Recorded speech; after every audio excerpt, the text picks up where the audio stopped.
I cheated on my husband and married my lover. Now my best friend has married him.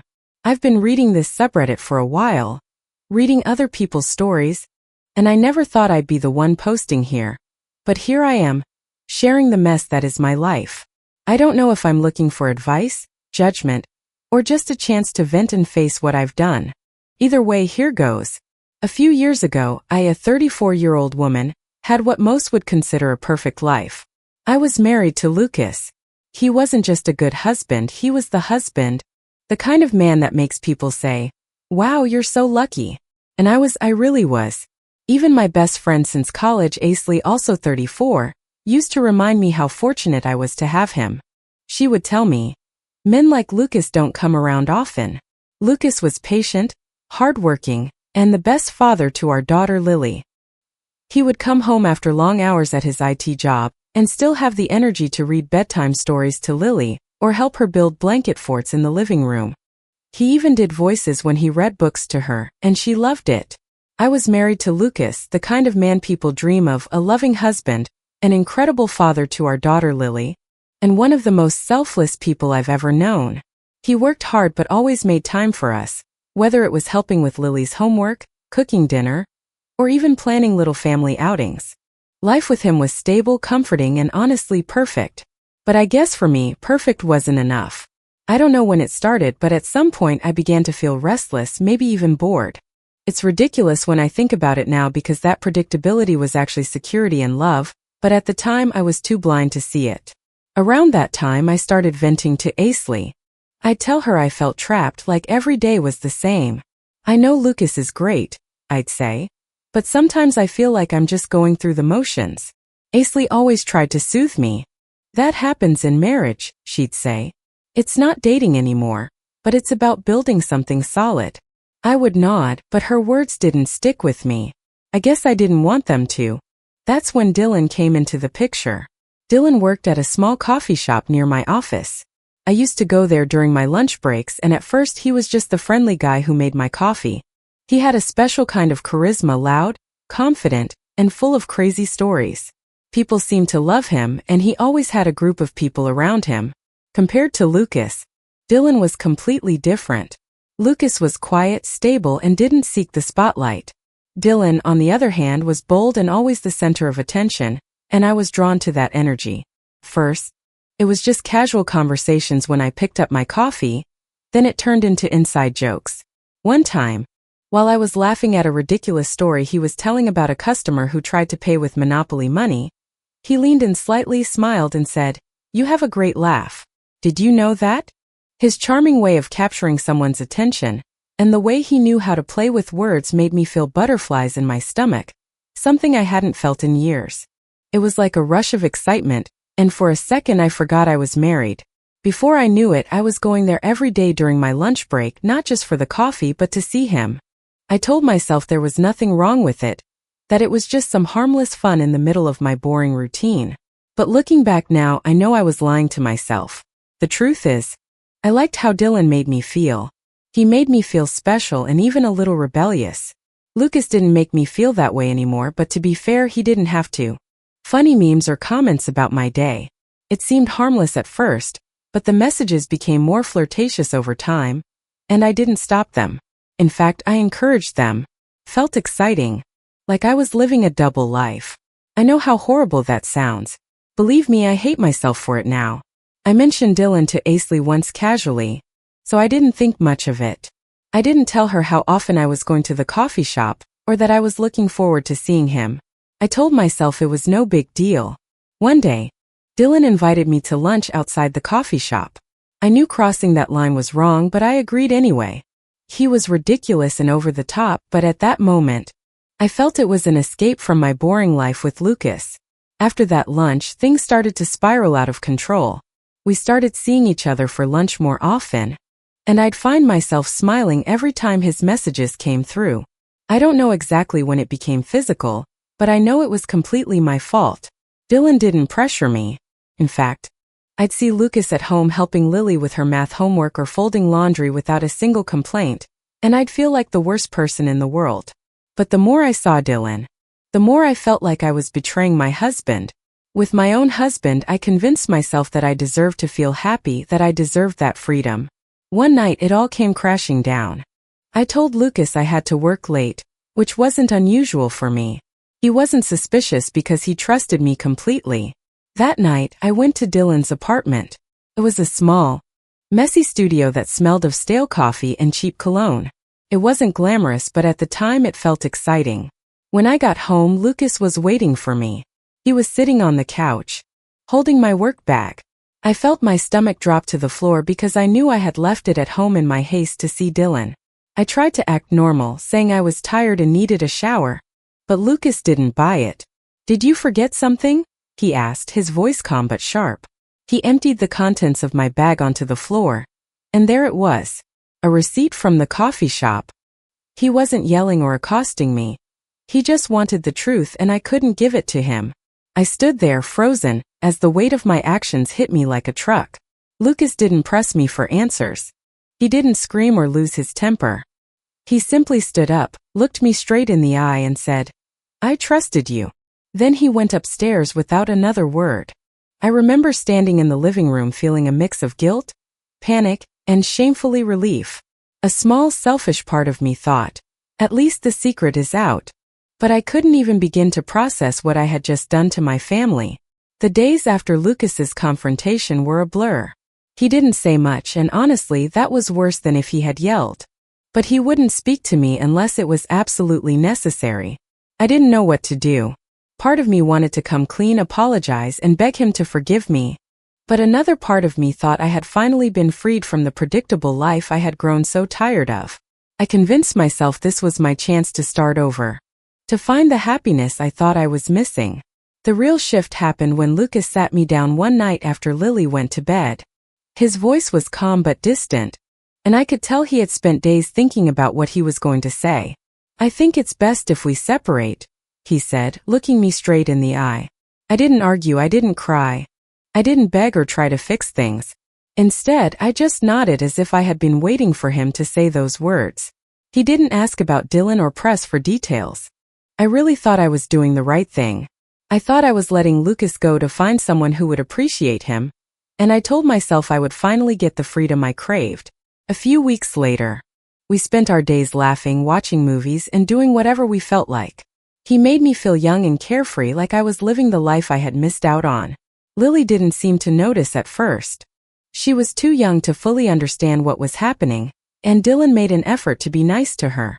He'd bring her little gifts or joke around with her during dinner, which I once found so exciting started to feel irresponsible. He struggled to keep a job and always had an excuse for why it wasn't his fault. The manager was a jerk. Or the hours didn't work for me. He bounced from one gig to another, never staying anywhere for more than a month or two. First, I let it slide. I told myself it wasn't a big deal because I had a stable job and we could get by on my salary. But then the bills started piling up. Dylan's fun stories turned into constant complaints about how unfair life was, and his charm began to wear thin. Lily started to notice the shift. She'd ask me questions like, "Why doesn't Dylan go to work?" Or "Why is he always tired?" I didn't know how to answer her without making excuses, so I'd avoid the topic altogether. The breaking point came when Dylan asked to borrow money for his car payment. He promised he'd pay me back as soon as he got his next paycheck, but that paycheck never came. Instead, he spent the money on a new video game console to unwind. When I confronted him, he just laughed and said, "You're stressing me out." I started to resent Dylan, but I didn't know how to fix it. I felt like I had backed myself into a corner with no way out. I couldn't go back to Lucas and admit I had made a mistake, and I couldn't leave Dylan without turning my life into an even bigger mess. One night, after a particularly stressful day at work, I came home to find Dylan asleep on the couch, surrounded by empty takeout containers. Lily was sitting on the floor doing her homework alone. "Where's Dylan?" I asked. She looked up and replied, "He said he was tired." Something in me snapped. I realized this wasn't the life I wanted for Lily. I had taken her out of a stable, loving home and brought her into chaos. And for what? To be with a man who couldn't even be bothered to help her with her homework. I wanted to call Lucas. I wanted to beg him to forgive me and take us back, but I couldn't. I was too ashamed. I was too scared to face the consequences of my actions. Instead, the freedom I had so desperately wanted had become a prison of my own making. And the worst part is I had no one to blame but myself. I didn't know how to handle it. Lily was asking to see her dad more and more, and every time she mentioned him, it felt like someone was stabbing me in the chest. She'd ask, "Why doesn't Dad come home anymore? Or can I call him?" I never stopped her from calling him, but when she did, Lucas's voice was so warm and steady, the complete opposite of the chaos I was trying to hide. I could tell Lucas missed her. Even though he never said it directly. He didn't need to. He always found time to talk to Lily no matter what he was doing, and it made me feel even worse every time I heard their conversations. Meanwhile, Dylan was not living up to expectations. When I pictured this new life, I thought he would be a fun, engaged partner and a great stepdad to Lily. Instead, he spent most of his time on the couch, staring at his phone or playing video games, leaving me to handle the work, the bills, and Lily's needs. One night everything blew up. "You wanted all this. I didn't sign up to be a babysitter." The word babysitter hit me like a ton of bricks. Lily wasn't just some kid, she was my daughter. Our family wasn't supposed to be a burden to him. I ended up locking myself in the bathroom so Lily wouldn't see me like that. The next day Lily asked me, but I couldn't stop thinking about the guilt that was building up inside me. This wasn't what I had promised Lily when I fought for custody. That night, after Lily went to bed, I decided to call Lucas. I hadn't spoken to him directly in months, not since the custody battle. He answered on the third ring, and hearing his voice was a mix of relief and shame. "What's wrong?" he asked, not wasting any time on small talk. He always knew when something was off. "I can't do this anymore," I blurted out. "I made a mistake, Lucas, a huge mistake. I thought I wanted this life. But I didn't realize how good I had it with you. I need help. Lily needs you." There was a long pause, and I could hear him sigh on the other end of the line. "What do you want me to do?" he asked. His voice calm but distant. I wasn't prepared for that question. I didn't know what I wanted. Maybe I thought he would say he'd come running, that he'd forgive me and we'd find a way to fix it. Instead, he waited for me to explain, and when I couldn't, he finally said, "I'll always be here for Lily, but I can't fix this for you.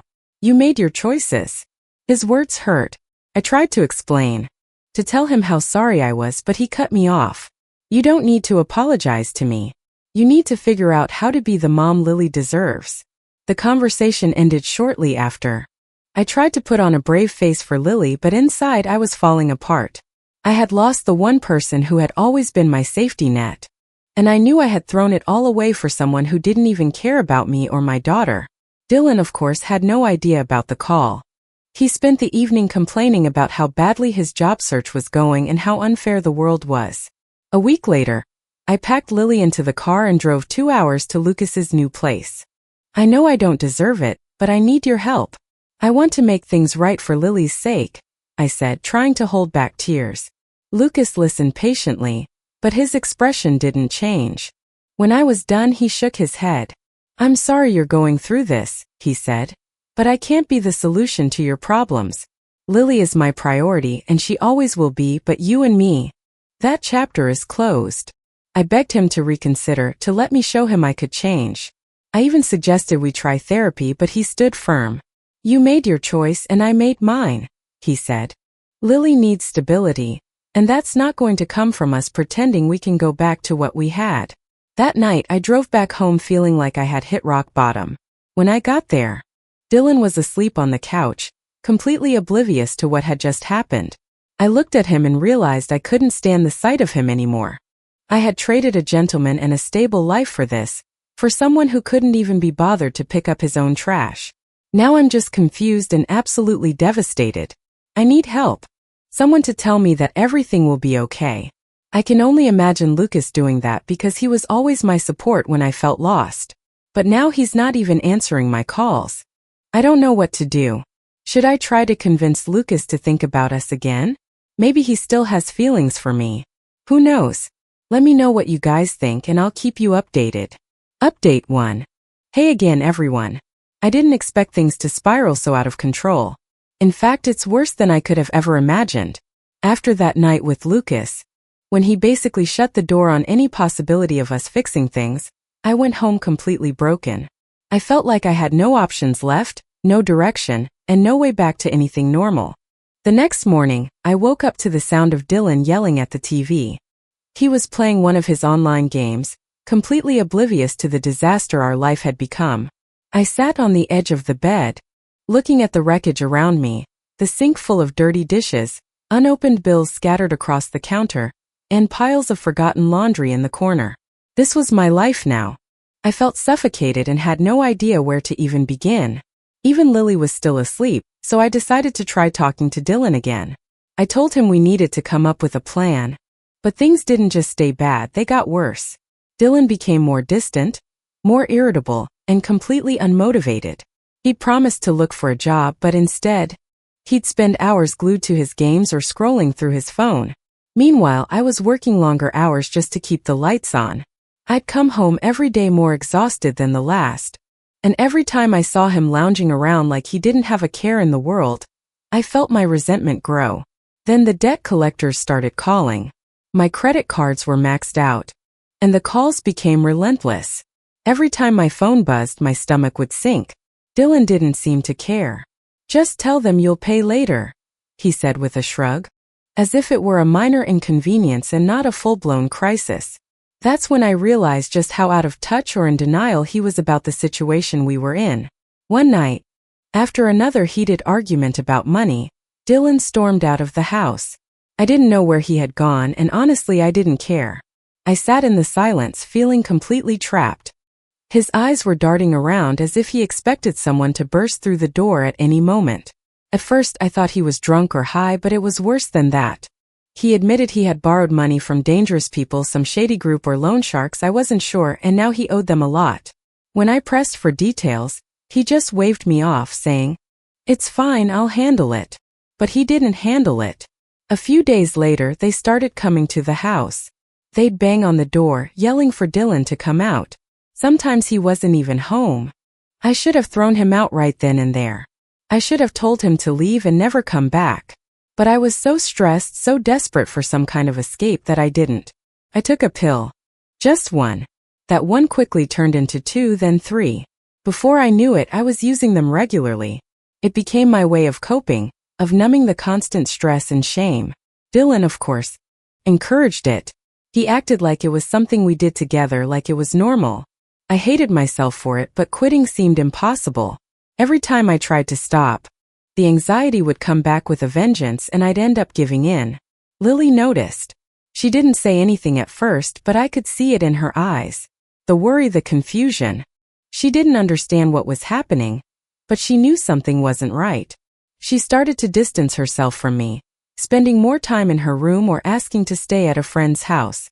It broke my heart every time she looked at me like she didn't recognize the person I had become. I kept telling myself I would quit, that I would get my life together and get back on track. After Lily went to bed, I picked up my phone and called Aisley. She had always been the one person I could trust to listen, even when I was a total mess. Lately she had been distant, but I just thought she was busy with work as usual. I didn't think much of it. When she answered, I just started pouring everything out. I told her everything, how Dylan wasn't pulling his weight, how the debt collectors were getting more aggressive, how I was struggling to quit the pills. "I don't know what to do anymore," I told her, choking back tears. "I feel like I'm drowning, and Lily, she's noticing. I can't even look at her without feeling like the worst mom in the world." Aisley was silent for a moment, and when she finally spoke, her voice was measured, careful. "You need help. Real help, not just talking to me. Have you thought about going to rehab or therapy?" I dismissed her immediately. "I don't have time for that. I just need things to calm down. And then I'll figure it out. I'm trying. I really am." There was a long pause, and then she said something that made me feel like my stomach had dropped out. "I can't keep this from Lucas anymore." I froze. "Aisley, please, I'm trying to fix it. I don't need him showing up and making it worse." "This isn't about you," she replied sharply, her voice thin. "This is about Lily. She's a child, and she's caught in the middle of this mess. You just told me yourself you're struggling to quit. What if things get worse? If she ends up in the middle of all this?" I can't just sit by and do nothing. I lost it. I screamed, I pleaded, I accused her of betraying me, but Aisley wouldn't budge. I love you, she said, her tone softening. But I love Lily too. And right now she's the one who needs help. I'm sorry, but I can't ignore this. When the call ended, I just sat on the couch, shaking. My mind was racing with what-ifs, terrified of what would happen when Lucas found out. I knew Aisley wouldn't lie or sugarcoat things. She would tell him everything, and Lucas wouldn't let it go. I don't know if Lucas is planning something or if Aisley hasn't told him yet, so here I am, posting this in the hope that one of you will tell me what to do. I'm out of options, completely devastated and scared. Update 2. Hey everyone. Here's the update, though I'm in no mood for this, but at least I'll get it off my chest. The fallout was devastating. 2 days after my call with Aisley, Lucas showed up at the house. I didn't even hear his car pull up, just a sharp knock on the door that made my heart stop. When I opened the door and saw him standing there, I froze. He looked calm, but it was the kind of calm that makes you feel like the ground under your feet is about to crumble. He didn't say anything at first, just looked past me into the house, holding a small bag of her things, looking confused and scared. Mom, she asked, her voice trembling. I tried to reassure her, to tell her everything was okay, but Lucas cut me off. She's coming with me, he said, his voice firm and unforgiving. No, Lucas, please, I begged, stepping in front of him. You can't just take her. Let's talk about this. I'll fix it, I promise. He looked at me, and for the first time, I saw just how angry and disappointed he was. No, he said, his voice low but sharp. You've had your chances. I'm not going to let her stay here while you figure out how to get your life together. I begged him with tears streaming down my face, but he wouldn't budge. He opened the door and walked out, Lily clinging to his hand. She looked back at me as they left, her eyes filled with confusion and fear, and I felt like my heart was being ripped out of my chest. After they left, I collapsed on the floor. I tried calling Lucas, texting him, emailing him, anything to get him to listen. I promised I would get help, that I would do whatever it took to fix things. But he didn't respond, not once. Now I'm just sitting here in this empty house, surrounded by the mess I made, wondering if I can ever fix it. I've lost everything, my marriage, my stability, my daughter. And the worst part is I know it's all my fault. Final update. Hey, it's been a while since I last posted here. I've been caught up in my chaotic life. And it's been a month since Lucas left with Lily. I haven't stopped thinking about that day. The silence in this house has been suffocating. I've spent hours staring at my phone, waiting for a response from Lucas, something to tell me how Lily is or even just to tell me he hates me, but nothing. It's like I've been erased from their lives. I've been trying to get back on my feet, but every day feels harder than the last. I've started therapy, something Aisley suggested before all this happened, but it feels like too little, too late. My therapist keeps saying I need to focus on rebuilding myself before I can rebuild anything else. But honestly, that seems impossible when all I want is to have Lily back. A few days ago, I finally broke down and decided to reach out to Aisley again. I hadn't spoken to her since our argument, and I wasn't sure if she would even answer, but I had to try. I called her, and to my surprise, she picked up after a couple of rings. Hey, I said, my voice trembling. I know I've been a mess lately, but I just need to talk. She sighed on the other end of the line. What do you want to talk about? Everything, I said. I'm trying to get better. I've started therapy. I know I was horrible to you, but I need to know if you've heard from Lucas. Has he said anything about Lily?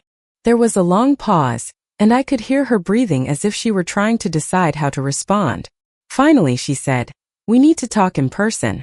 Can you come over? I was surprised. I even felt relieved. Yeah, of course, I said quickly, already grabbing my keys. When I got to her apartment, she opened the door and gave me a small. How I was trying to stay clean, how I missed Lily so much it physically hurt. Aisley listened quietly, her expression unreadable. When I finally finished, she said, I'm glad you're trying to fix your life, but there's something you need to know. My stomach tightened. What? She hesitated, then said, Lucas and I have been talking a lot lately. Mostly about Lily, about you. And now we're together. I just stared at her, trying to process what she had just said. What do you mean, together? I mean, we're dating, she said. Was now with my ex-husband, the man I was still in love with. You have to be kidding me, I said, my voice trembling. How could you do this to me, Aisley? After everything I've been through. Her expression hardened. This isn't about you, it's about Lucas and Lily. They need stability and I can give them that. I'm not the one who ruined their lives, you are. Her words cut deep. But I couldn't argue with her. She was right. I was the one who destroyed everything, and now she was picking up the pieces. I trusted you, I said weakly, tears streaming down my face. I tried to help you, she replied firmly. I gave you every chance to turn things around and you didn't. Lucas deserves to be with someone who can actually be there for him and for Lily. I wanted to scream and yell at him for moving on so quickly, but what would that accomplish? He didn't know me anything. I had no right to be angry or jealous, not after everything I had done. Instead, I took it out on Dylan. When I got home, he was sitting on the couch as usual, surrounded by his typical mess of snack wrappers and empty cans. He didn't even look up when I walked in. That was it. This is all your fault, I screamed, slamming the door shut. You've done nothing but drag me down since the day I met you. Dylan looked up, surprised at first, but then he smirked, as if he found the whole thing amusing. Oh, here we go, he said, leaning back and crossing his arms. Blaming me for your problems. Real mature. No, I'm done. You're a loser, Dylan. You've done nothing but take advantage of me while I tried to hold everything together. You think this is a joke? My life is ruined because of you. He laughed in my face. Cruel. Empty laugh that made my blood boil. Your life was already ruined before I showed up, he said, his tone cold. Don't pin your mess on me. You're the one who destroyed everything. You cheated on your husband, you let yourself go down the drain. Don't act like I'm the reason they took your kid. That hit me harder than I wanted to admit. I stood there, shaking with rage. But I didn't know how to respond because deep down, I knew he wasn't entirely wrong. Get out, I said, my voice trembling. Get out of my house. Dylan stood up, his huge frame towering over me. And for a second I thought he would actually listen, but then he just shrugged and said, No, I think you're the one who should leave. You're lucky I let you stay this long. He continued with a sneer. Before I could respond, he grabbed my purse from the counter, stuffed a few of my things inside, and threw it at me. Take your drama somewhere else, he said. I didn't even take everything, just what I could carry. I felt like a ghost floating out of the house I once thought would be my new beginning. I spent the next hour driving around aimlessly, trying to figure out where to go. I couldn't go to Lucas. Not after everything that had happened. I couldn't go back to Aisley. I didn't even want to, so I called an old friend, someone I hadn't spoken to in years. I felt terribly ashamed, but I begged her to let me sleep on her couch. Now I'm sleeping on that friend's couch, trying to figure out how to piece my life back together. She's kind, but I can tell she's uncomfortable having someone like me in her home. I don't blame her. I wouldn't want me here either. I can't stop picturing Aisley and Lucas together, happy and stable, while I'm still stuck in this mess I created all on my own. I wonder if Lily likes Aisley more than me now. My hands were shaking as I opened it. It was short, just a few lines. Lily is doing well. She's happy and adjusting to the changes. For now. I think it's best if you focus on yourself and getting better before we talk about visits. I'll keep you updated. Take care. I read it over and over, trying to find some hidden meaning, realizing that the freedom I chased was nothing more than a one-way ticket to losing everything that mattered.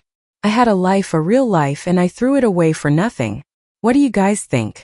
And turn on the notification bell so you don't miss my next videos. It's free and it helps me out a lot. See you.